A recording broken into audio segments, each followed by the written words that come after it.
There are three basic variables that we must understand to be able to calculate movement in a straight line: velocity, acceleration, and displacement. This is TLDR, and today we're going through the basics of straight line motion.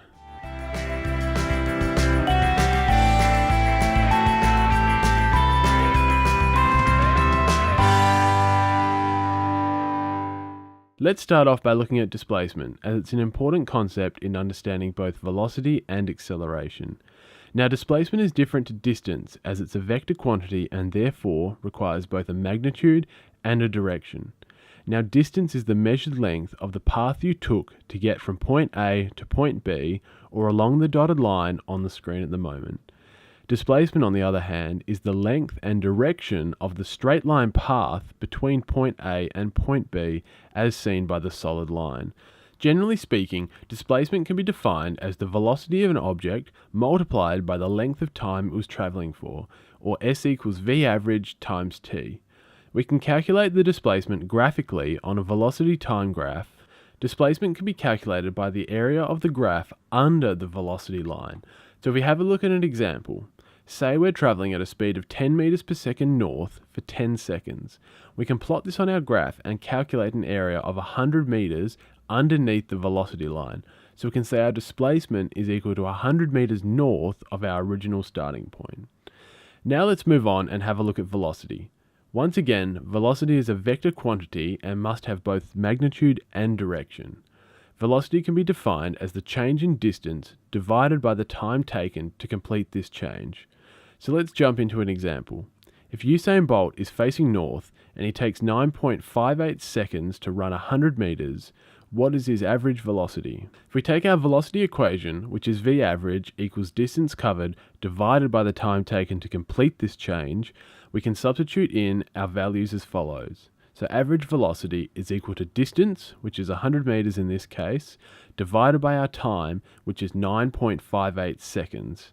We can calculate a velocity of 10.4 meters per second, which is equal to 37.6 kilometers per hour in a northern direction. Now don't forget, we must specify the direction in which the velocity is occurring. Now let's move on and have a look at our last fundamental variable, acceleration. Acceleration is defined as the rate at which velocity changes with time.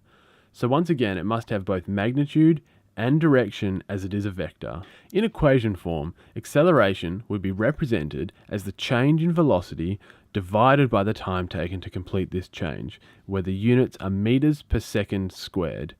Now, we're generally not required to calculate the acceleration of objects, but the velocity and the displacement of an object while acceleration is occurring.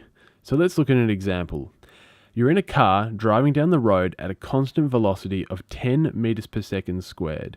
Let's say that the driver accelerates at a rate of 2 meters per second squared for 5 seconds.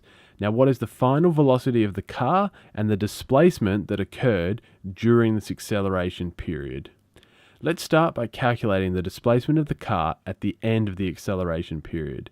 To do this, we can use the equation S, which is displacement, equals ut, which is initial velocity multiplied by time, plus 0.5 multiplied by the acceleration multiplied by time squared. From this equation, we can see that the left-hand portion, the initial velocity multiplied by the time, is calculating the displacement if we continued to travel at our original velocity. On the right-hand side, we're calculating the extra displacement caused by our acceleration. We can now input our variables and calculate that we have moved 75 meters in the direction the car was originally traveling. We can now calculate our final velocity using v squared equals u squared, or initial velocity squared, plus 2 times our acceleration times by our displacement. We can simply solve this equation by inputting the values given and the displacement we calculated in the first section. We will find that our final velocity is equal to 20 meters per second in the direction the car was originally traveling. So those questions were pretty basic, and they're going to get harder in the future. Just to recap, in this episode we've covered displacement, velocity and acceleration and applied these principles to simple calculations. So click on the box on the right to watch a more complicated calculation using these straight line motion principles, or the box on the left to watch the next physics video in this series on vectors, friction and inclined planes.